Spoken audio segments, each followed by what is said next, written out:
വീര്യം കുറഞ്ഞ ലഹരി പദാർത്ഥം അല്ലെങ്കിൽ വീര്യം കുറഞ്ഞ മദ്യം എന്ന് പറയുന്നത് മദ്യപാനികൾക്ക് വേണ്ടിയിട്ടല്ല. ഇനി ആരെങ്കിലും കുടിക്കാൻ ബാക്കിയുണ്ടെങ്കിൽ അത് കുട്ടികളായിക്കോട്ടെ, യുവാക്കളായിക്കോട്ടെ, അതുപോലെ തന്നെ സ്ത്രീകളായിക്കോട്ടെ, അവരെ കൂടി മദ്യാസക്തരാക്കി മാറ്റാനുള്ള ഒരു തന്ത്രത്തിന്റെ ഭാഗമായിട്ട് നമുക്കതിനെ കാണാൻ പറ്റുള്ളൂ. ആഗോളതലത്തിൽ നടന്നിട്ടുള്ള സമീപകാലത്ത് നടന്നിട്ടുള്ള നിരവധി പഠനങ്ങൾ, സർവേകളൊക്കെ വ്യക്തമാക്കുന്നത് പുതിയ തലമുറ, ജെൻസി തലമുറ മദ്യം ഉപയോഗിക്കുന്ന കാര്യത്തിൽ പുറകിലാണ്. മുമ്പ് വന്നിട്ടുള്ള തലമുറകളെ അപേക്ഷിച്ച്, മില്ലേനിയൽസിനെ അപേക്ഷിച്ച് ജെൻസിയുടെ മദ്യ ഉപഭോഗം കുറവാണ് എന്ന് കാണിക്കുമ്പോഴും മാർക്കറ്റിലുള്ളൊരു ട്രെൻഡ്, വിദേശ മാർക്കറ്റുകളിൽ പ്രത്യേകിച്ച് അമേരിക്ക പോലെയുള്ള മാർക്കറ്റുകളിലൊക്കെ ഉള്ള ട്രെൻഡ് എന്ന് പറയുന്നത് ലോ സ്ട്രെങ്ത് ആൽക്കഹോൾ അത് കൂടുതൽ കച്ചവടം നേടുന്നു എന്നുള്ളതാണ്. പ്രത്യേകിച്ച് ഈ റെഡി ടു ഡ്രിങ്ക് കോക്ടൈൽസ്, മാർഗരീത്ത, അല്ലെങ്കിൽ ആളുകൾക്ക് കോക്ടൈൽ ഉണ്ടാക്കാൻ ഒന്നും സമയമില്ല.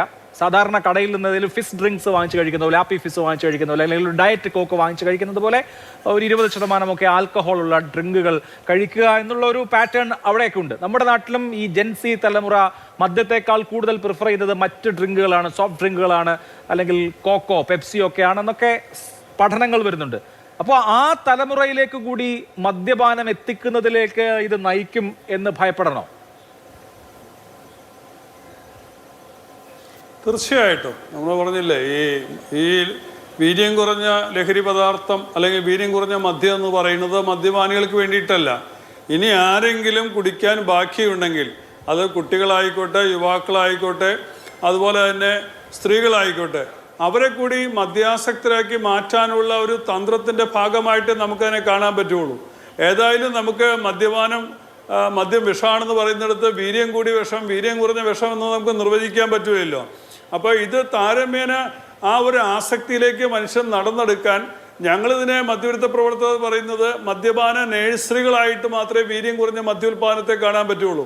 അങ്ങനെയാണ് മദ്യപാനത്തിൽ നിന്ന് അവർ വീര്യം കൂടിയിലേക്ക് പോവുക. കാരണം ഈ മദ്യം കഴിച്ചു കഴിയുമ്പോൾ മനുഷ്യനുണ്ടാകുന്ന തലച്ചോറിലെ ഡോപ്പമിൻ എന്ന് പറയുന്ന രാസവസ്തുവാണ്.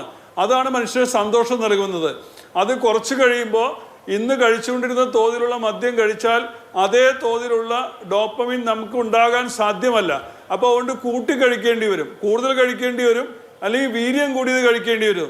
അപ്പോൾ സ്വാഭാവികമായിട്ടും വീര്യം കുറഞ്ഞ മദ്യം കഴിച്ച് ശീലിച്ച ഒരാൾ വീര്യം കൂടിയ മദ്യപാനത്തിലേക്ക് പോവുകയും അയാൾ മദ്യപാനാസക്ത രോഗിയായി മാറുകയും ചെയ്യും.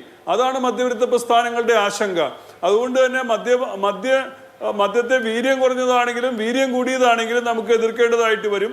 വീര്യം കുറഞ്ഞ മദ്യപാനം യുവാക്കളെയും കുട്ടികളെയും ആകർഷിച്ചുകൊണ്ട് ഇനിയുള്ള തലമുറയെ കൂടി പാഴ്ജന്മങ്ങളാക്കി മാറ്റാമെന്ന് മാത്രമേ ഉള്ളൂ. പക്ഷേ UDF പോലുള്ള ഒരു സംവിധാനം 1996 AK ആന്റണി തുടങ്ങി വെച്ച,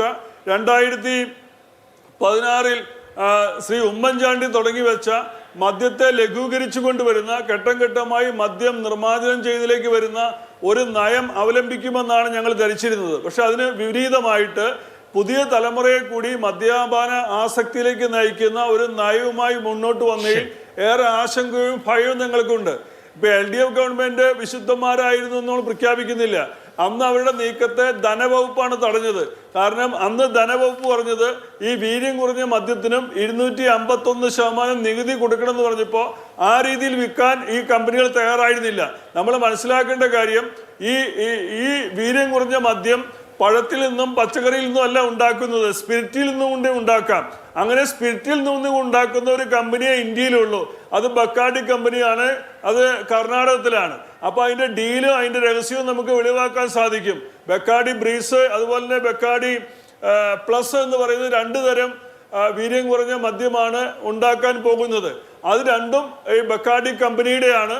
അത് മാത്രമേ ഇന്ത്യയിലുള്ളൂ എന്നാണ് മനസ്സിലാക്കുക. അപ്പൊ ആ കമ്പനിയുമായിട്ടുള്ളൊരു ധാരണയുടെ പുറത്ത് ഈ പുതിയ തലമുറയെ, കേരളത്തിലെ തലമുറയെ പാഴ്ജന്മങ്ങളാക്കി മാറ്റാനുള്ള ഒരു നയവുമായിട്ടാണ് വന്നിരിക്കുന്നത് എന്നാണ് എനിക്ക് പറയാനുള്ളത്. ശരി.